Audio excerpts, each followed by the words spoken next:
Je crois que c'est la première fois que je fais un live aussitôt. Et je suis très heureuse d'être avec vous tout de suite là, en live avec vous. Donc, quand vous arrivez, faites-moi un petit coucou dans les commentaires que je sache qui est en live avec moi. Voilà, parce que j'aime bien savoir qui se connecte à l'énergie de ce live. Et puis pour toutes les personnes qui le regardent en replay, mettez-moi un petit hashtag replay. Dans ce live, dans cette vidéo, on va parler de la peur. Parce que je viens de recevoir un message d'une de mes clientes que j'adore, qui est comme vous, une femme ou peut-être un homme si vous êtes un homme, mais en tout cas une entrepreneur qui fait du bien aux gens, qui a des résultats, qui crée des transformations, etc. Donc, vous voyez, son talent n'est pas à remettre en question. C'est ça, c'est assez important. Son talent n'est pas à remettre en question. Elle est dans son chemin de vie. Elle est connectée à son talent, elle offre son talent dans le monde. Okay, et ses clients sont toujours contents. Mais elle me dit aujourd'hui, Sandrine, il y a encore beaucoup de peur. Et du coup, je voudrais revenir sur ça parce que je pense que ça peut aider plusieurs personnes. Les amis, arrêtez d'attendre que la peur passe avant d'agir. Ça fait pas de sens. Ça fait pas de sens d'attendre que la peur parte parce qu'en fait, la peur, elle se renforce tant que vous passez pas à l'action. Dans une vidéo, parce que là, je l'ai pas sous la main, dans une vidéo précédente, quand je vous parlais de la procrastination, je vous ai montré une courbe. Donc, je vous laisserai retrouver ça. Je vous ai montré une courbe dans laquelle je vous ai montré qu'en fait, le stress augmente proportionnellement par rapport à la tâche qu'on a à faire et que dès l'instant qu'on se met à faire quelque chose, la peur diminue. Il faut que vous compreniez quelque chose, c'est que je ne crois pas que votre cerveau, il fasse la différence entre la peur, qui est une émotion, le stress, qui est un sentiment, l'anxiété, qui est aussi un sentiment, et l'angoisse. Okay, et pour moi, de mon point de vue, c'est des émotions qui vont en augmentant. La peur est une émotion, donc c'est ça comme ça. Si la peur, elle dure, c'est que vous l'avez transformée en sentiment. Ça veut dire plusieurs choses.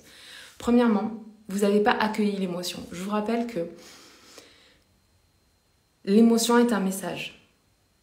Et que l'intelligence émotionnelle ne consiste pas à rejeter des émotions qu'on jugerait négatives, mais bien à écouter le message de l'émotion, même si elle est désagréable. La peur, elle vous prépare à l'action. Écoutez bien ce que je viens de dire parce que c'est important. La peur, elle vous prépare à l'action. Quand on était des hommes et des femmes de Cro-Magnon et qu'on avait peur, par exemple, on a peur du vide. On a ce que les gens appellent le vertige. Ça, c'est humain, c'est une peur fondamentale. Okay, on a peur du vide, c'est ok. Donc du coup, quand on voit le vide, on ressent de la peur et on recule. C'est pour ça qu'on dit que la peur fait reculer. Okay, maintenant, si vous n'êtes pas dans une situation où vous êtes en danger, genre où vous entendez un crissement de pneus parce que vous êtes en train de traverser une route, donc ça c'est la réaction au bruit, première peur fondamentale. Et deuxième peur fondamentale, du coup la peur du vide. Si vous n'êtes pas dans une de ces situations, si vous n'êtes pas en danger ici maintenant, votre peur elle est illusoire. C'est votre système nerveux, votre amygdale, qui essaye de vous protéger en fait de ce qui pourrait se passer. Et il y a un livre, je ne sais pas si vous connaissez, je ne sais plus de quel auteur c'est, mais c'est Trembler mais oser. Et c'est vraiment ce message pour cette vidéo, parce que ce que je voudrais, c'est que vous preniez conscience que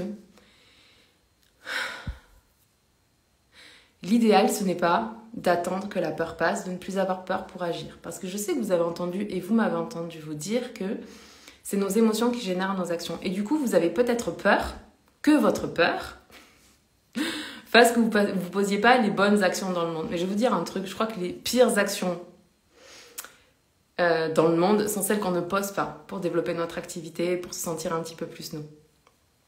Je veux dire, en dehors de toute action qui est répréhensible par la loi et par la morale, ok ? Je parle de, voilà, vous êtes quelqu'un de bienveillant, vous êtes quelqu'un qui a envie de se réaliser, qui souhaite le plus grand bien à tout le monde, vous y compris, aux autres et à l'humanité, et vous voulez voler dans l'harmonie. Moi, je m'adresse à ces personnes-là. Donc, quand vous avez peur de poser une action, ou quand vous avez peur, parce que vous avez peur de poser une action, et que du coup, vous vous dites, oui, mais non, c'est hyper important que je fasse mes actions depuis un endroit où je me sens complètement centrée, etc., je crois que le fait de ne pas agir entretient votre peur. Et que dès l'instant où vous allez vous y confronter, peu importe la décision que vous prendrez, au moment où vous devez prendre une décision, retenez ça s'il vous plaît, au moment où vous allez prendre une décision, vous ne pouvez pas savoir si ça va être une bonne décision ou une mauvaise décision. La seule indication que vous avez, c'est que votre corps, il va vous donner un message. Moi, par exemple, ça se situe ici. Et mon corps je vais ressentir. En fait, si je me dis, ah, est-ce que je prends cette décision ou celle-là, qu'est-ce qui serait le mieux pour moi, je vais ressentir ici une forme d'expansion. Ou alors ça va se serrer et je vais reculer. Vous voyez, je vous le fais même sans vouloir. La peur fait reculer, ok? Si je fais ça, si je me contracte, c'est que c'est pas la bonne décision, ou que c'est pas le moment, ou que c'est pas la bonne personne. Mais en tout cas, le message de mon corps, c'est non, n'y va pas. Mais si vous vous dites, ah, j'aimerais trop faire ça, et que vous ressentez de l'expansion, et qu'après vous avez peur parce que vous êtes en train de vous juger, de vous comparer, de vous analyser, et que du coup, vous passez pas à l'action, vous avez reçu un message de votre corps qui vous dit « Vas-y, fonce, je te soutiens ». Et demandez à votre mental, à votre ego, de se mettre au service de votre âme, parce que votre âme, quand vous sentez de l'expansion, elle vous dit « Go, vas-y, fonce ». Donc, si vous sentez de la peur, ne restez pas à l'endroit où vous êtes dans votre peur parce que vous allez que l'alimenter. Vous n'allez faire que l'alimenter. Si vous voulez que votre peur, elle diminue, il va falloir l'accueillir, il va falloir comprendre de quoi vous avez peur, clairement. Parce qu'une fois que vous avez identifié l'ennemi, vous allez pouvoir vous poser la question, ok, mais qu'est-ce qui va se passer dans le pire des cas? Imaginons que j'ai un cabinet que je loue dans un regroupement de cabinets, ok? Et puis je me pose la question depuis un moment, ok, est-ce que je dois changer de lieu dans lequel je reçois mes clients, mes patients, etc.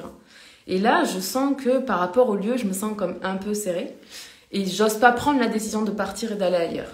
Okay, donc je reste dans la peur et je reste dans cet endroit et j'entretiens ma peur. Et ma peur, elle est tellement entretenue qu'elle finit par m'immobiliser, me bloquer. Et du coup, un an après, je suis toujours au même endroit, je suis toujours bloquée. Vous ne pouvez pas savoir à ce moment-là si aller à un autre endroit est la bonne décision pour vous. Je vous le dis, vous ne pouvez pas savoir. Ok, on va mettre de côté nos dons de super-humains et on va revenir à notre expérience humaine. Nos émotions, c'est le langage de notre âme pour nous guider dans notre expérience humaine. Donc, on revient dans l'expérience humaine. On n'est pas devin. Ni vous ni moi. Peu importe les dons et les talents qu'on a. Ok, on parle de ce postulat-là. On n'est pas devin. On sait juste que notre âme communique avec nous par un sentiment de bien-être ou un sentiment de mal-être quand on doit prendre une décision. Donc, connectez-vous à vous. Faites-le maintenant. Ok. Prenez 3 grandes inspirations pour vous connecter au moment présent.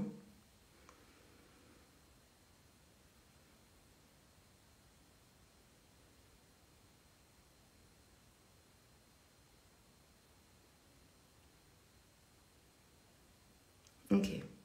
Maintenant, vous pouvez vous poser la question. Donc, est-ce que je dois changer de lieu? Est-ce que mon âme... Voilà, pas de je dois. Est-ce que mon âme, tu as envie qu'on change de lieu? Est-ce que tu veux rester? Et sentez si c'est agréable, neutre ou désagréable. Si c'est agréable, suivez l'impulsion de mouvement que vous ressentez. Hello Benoît, bienvenue dans ce live. Si c'est agréable, suivez l'impulsion du mouvement que vous ressentez. Ok, faites-le. Juste, ne vous proposez pas une question, dites-vous, ok, ma décision c'est ça. Et je vais, et c'est ça qui est important dans ce que je voulais vous dire, c'est qu'on ne peut pas savoir si c'est la bonne ou la mauvaise décision. On ne peut pas, ok? Vous ne pouvez pas. Par contre, si votre corps vous envoie un message clair, ou un tout petit peu clair, c'est pas grave, plus vous allez vous connecter à votre corps et plus vous allez ressentir ce que votre âme essaye de dire au travers de votre corps. Et donc, du coup, vous allez vous dire, ok, là je ressens l'impulsion du mouvement de quelque chose. Votre seul job, c'est d'agir dans cette direction. Et ce qui va faire que ça va être la meilleure décision de votre vie, c'est parce que vous allez tout faire pour que ce soit la meilleure décision de votre vie. C'est toutes les actions que vous allez mettre derrière ça qui va faire que ça va être la meilleure décision de votre vie. C'est pas au moment où vous prenez la décision, c'est vous vous connectez à vous, vous vous dites ok, qu'est-ce que je ressens par rapport à ça? Est-ce que j'ai envie de rester? Est-ce que j'ai envie de partir? Qu'est-ce qui se passe pour moi? Je ne peux pas avoir la réponse. Et il n'y a personne qui aura la réponse. Et si vous demandez autour de vous, à vos amis, à vos amis entrepreneurs, à votre coach, à votre mentor, qu'est-ce que vous devez faire? Vous êtes en train de remettre votre responsabilité dans les mains de quelqu'un d'autre. Et si vous voulez avoir les résultats que vous aspirez, auxquels vous aspirez, il va falloir remettre vos antennes à l'intérieur. Hello Mylène, bienvenue dans ce live. Il va falloir remettre vos antennes à l'intérieur et arrêter de donner votre responsabilité à l'extérieur.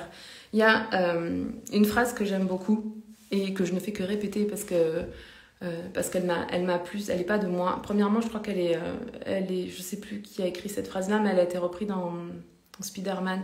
C'est un grand pouvoir implique de grandes responsabilités. Mais ça signifie aussi que de grandes responsabilités impliquent un grand pouvoir. Ça, c'est hyper important. Parce que chaque fois que vous remettez votre pouvoir dans les mains de quelqu'un à l'extérieur, vous n'êtes pas dans votre pouvoir personnel. Et le pouvoir, c'est pas d'écraser les autres, c'est pas de soumettre les autres, c'est pas de faire mieux que les autres, c'est pas d'avoir de meilleurs résultats que les autres. Le pouvoir, c'est juste votre capacité à agir. C'est votre capacité à pouvoir faire les choses.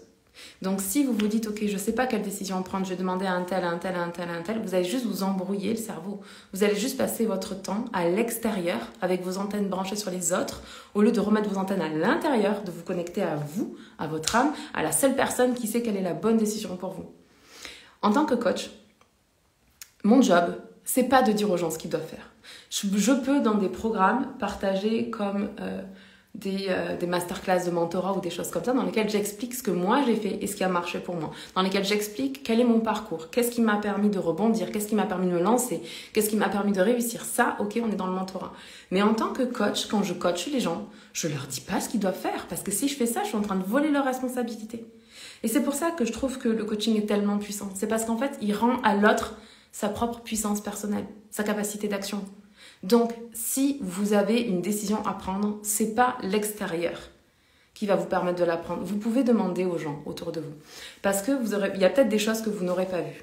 Ok ? Peut-être qu'il y a quelqu'un qui va vous dire, il y a ça à tel endroit, ça c'est sécurisant pour telle raison, ça c'est insécurisant pour telle raison, et vous l'aurez pas vu.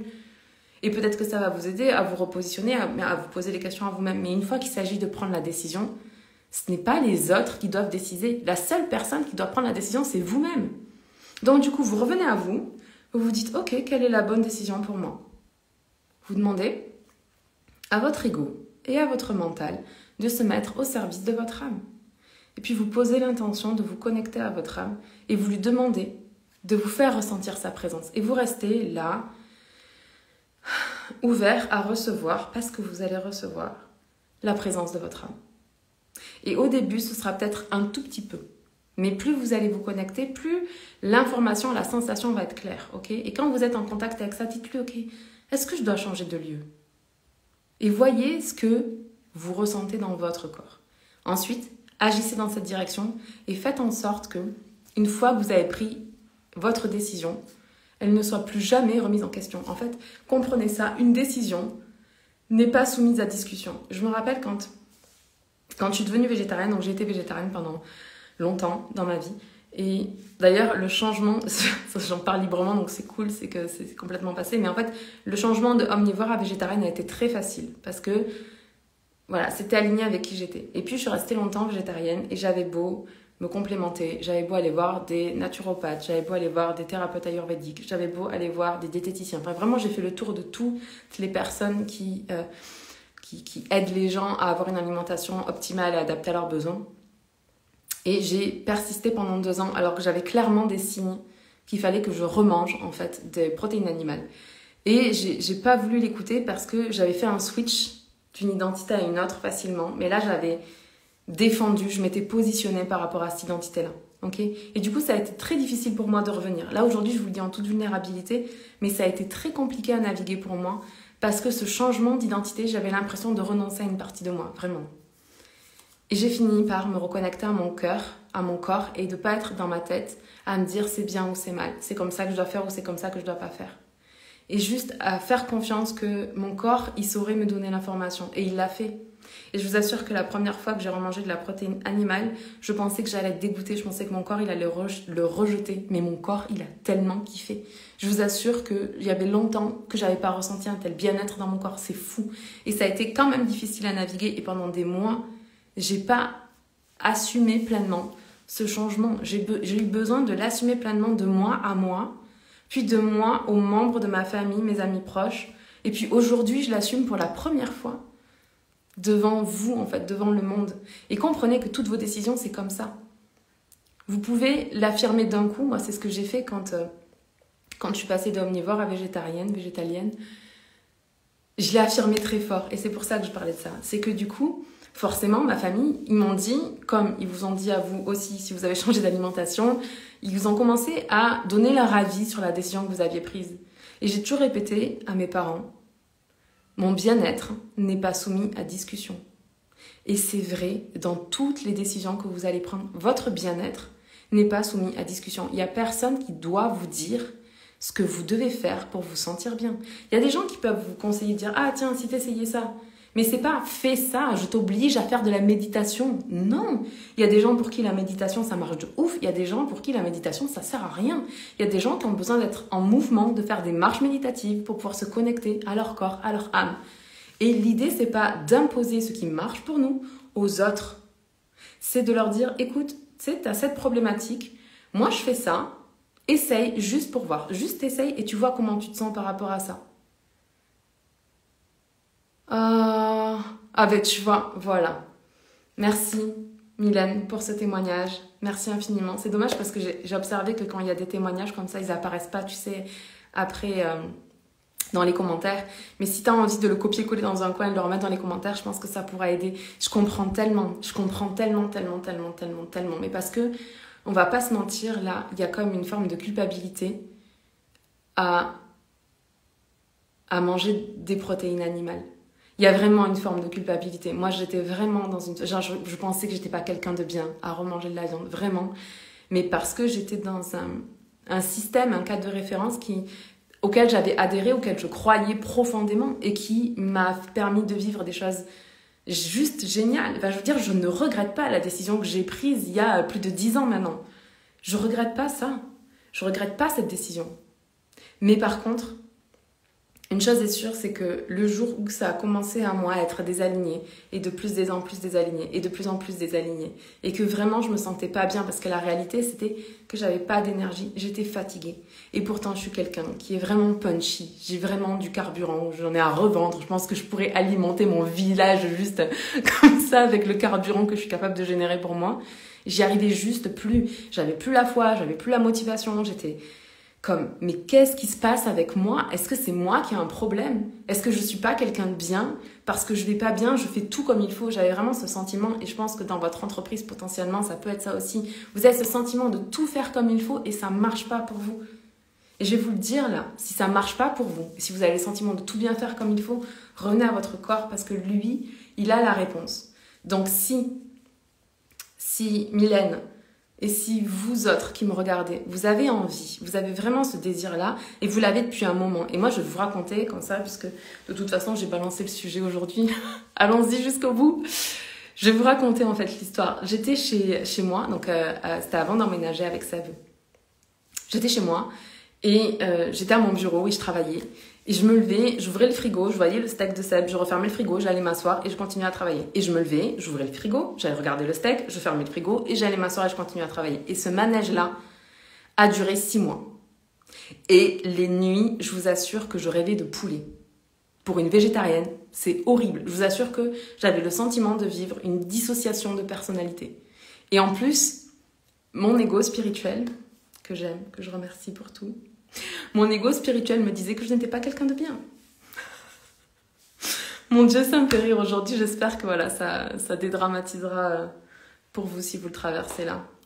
Parce que je suis en pleine vulnérabilité avec vous. Mais bref, du coup, je me jugeais à ce moment-là. Et quand je l'ai fait, le message de mon corps a été juste comme une vague de love dans tout mon corps. Donc, je ne dis pas que ça va être pareil pour vous. Je vous dis juste expérimentez et faites-vous confiance. Faites-vous confiance que vous êtes la seule... Merci pour tous les petits cœurs. Merci. Faites-vous confiance que vous êtes la seule personne à savoir ce qui est bon pour vous et que vous avez le droit de vous tromper et que c'est pas grave. Là, Mylène, si tu te laisses tenter par un steak tartare et que quand tu le manges, tu te sens pas bien, ok, t'as essayé, tu sais que c'est pas pour toi. Et ce que je vais t'inviter à faire, c'est ce que je fais moi, c'est qu'avant de manger de la protéine animale, quelle qu'elle soit, même des œufs, moi je ne consomme pas de produits laitiers parce que ça me rend malade, mais des œufs, je vais remercier l'animal en fait pour sa vie. Je vais remercier l'animal de me donner à manger, de me permettre d'apporter tous les bons ingrédients à mon corps, le bon carburant qui est juste pour moi, qui est optimal pour moi, pas pour tout le monde, juste pour moi. Ce bon carburant-là qui me permet d'être en live avec vous, qui me permet de faire mon job, qui me permet de contribuer, qui me permet d'impacter positivement le monde, qui me permet d'être un petit peu plus moi chaque jour. Là, je remercie. Et je mange avec de la reconnaissance. Et c'est tout. Et c'est ok. Et il n'y a pas de drame. Il n'y a pas de drame parce qu'on est bien plus qu'une identité. On est bien plus que je suis coach. On est bien plus que je suis végétarienne. On est bien plus que je suis maman. On est bien plus que je suis une femme. C'est au-delà de ça ce que l'on est. Et le seul endroit dans lequel on va passer toute notre vie, c'est notre corps. Notre corps, il a une sagesse infinie et on lui fait pas assez confiance parce qu'en tant qu'être humain, on pense qu'on dirige le monde depuis notre tête. Ça fait tellement pas de sens quand je le dis et j'y croyais tellement. J'ai tellement cru pendant longtemps que je savais mieux. Je savais mieux que moi-même, je savais mieux que mon âme, mais lol, je savais mieux que mon âme, je savais mieux que les autres, je savais mieux que le monde. Ouais, c'est ok. Amour pour moi-même. Vous avez le droit de vous tromper. Ok? Donc si vous devez prendre une décision et que vous avez peur, connectez-vous à votre corps, je vous assure que il va vous donner la réponse. Et Mylène, si tu te lances, si tu le fais, si tu manges ton steak tartare, kiffe ce moment. Fais-le dans la joie, pas dans la culpabilité. Kiffe-le vraiment. Dis-toi, ok, je vais faire ça, ça fait X temps que j'en ai envie. Je me concentre à mon corps et je vais savourer chaque bouchée. Je vais pas engloutir le truc en 30 secondes parce que j'ai de la culpabilité. Ça me fait penser à... vous savez, ça m'est arrivé de faire ça quand j'étais... Quand j'étais plus jeune, je mangeais pour tamponner l'émotion. Oh, je le fais encore de temps en temps, ça m'arrive de moins en moins, mais ça m'arrive quand même des fois. Et c'est ok, c'est mon chemin. Mais bref, et à cette époque-là, en fait, je mangeais, vous savez, vite, et comme si, genre, j'avais pas le droit de le faire, c'était mal. Donc je mangeais vite, pleine de culpabilité, et forcément je dirais super mal ce que j'avais mangé, et je me sentais tellement mal après. Et le jour, je me suis dit, ok, tu sais quoi, je vais tamponner mon émotion. Là, je sais que je vais tamponner mon émotion. C'est ok, c'est le mieux que je peux faire aujourd'hui, c'est difficile pour moi, je suis un être humain, et aujourd'hui, j'ai essayé plein de choses, et je vais juste aller manger un truc qui me fait du bien, parce que ça va juste me permettre de me sentir bien, et c'est ok. Et je vais le faire, c'est juste que quand je vais le faire, je vais pas le faire avec la culpabilité, vite fait, bien fait, comme on dit. Je vais kiffer le moment. Je vais ressentir tous les goûts dans ma bouche, la texture que ça a. Si je bois du café, je vais sentir l'odeur du café, je vais mettre mes mains autour. Je vais utiliser mon corps pour prendre du plaisir à faire cette action, même si c'est un tampon émotionnel. Parce que je suis en amour avec moi-même. Et que c'est pas grave. Je vais pas mourir. Et vous n'allez pas mourir, peu importe l'action que vous allez mettre en place, à moins que vous ayez l'idée de vous pendre, là c'est sûr, il y a des chances quand même que ça ne se passe pas très bien. Mais si votre intention c'est de développer votre activité, c'est de vous sentir un petit peu plus vous, de vous sentir un petit peu plus confiante, le rapport au corps, il est essentiel. Et votre corps a une immense sagesse. Bon, je vous aime, je vous embrasse, on se voit demain. Bonne journée à tous. Ciao, merci Mylène, merci mille fois d'avoir été en live avec moi et copie-colle ton témoignage là parce que je pense que ça pourra aider beaucoup de gens dans notre communauté. Allez, à demain, bisous. Ciao, ciao.